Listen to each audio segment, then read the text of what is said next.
des contradictions anciennes. Le régime d'Al-Hamadine après la pénétration de l'administration de la Maison Blanche, les médias et les personnalités. Le régime qatari continue ses méthodes d'infiltration et de contrôle sur la société américaine.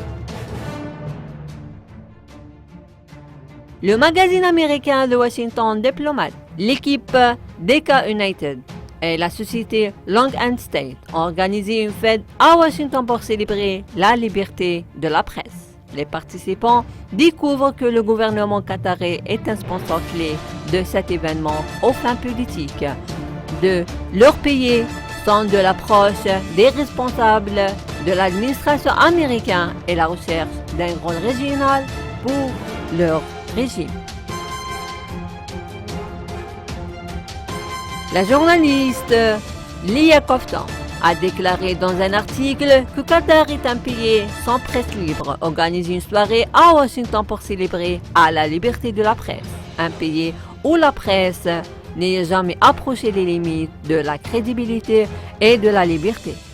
En référence à la participation suspecte qatari lors du dîner des correspondants de la Maison Blanche, tenu en avril dernier.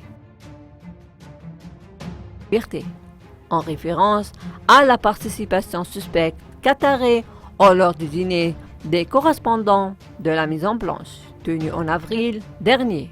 Jasmine Belmansour Attani, l'attachée de presse de l'ambassade du Qatar à Washington, a répondu aux questions sur la participation du Qatar à la cérémonie. On affirme qu'il s'agisse du premier dîner pour les correspondants organisé par Qatar, Doha et ses médias du monde entier sont traités avec tout le respect.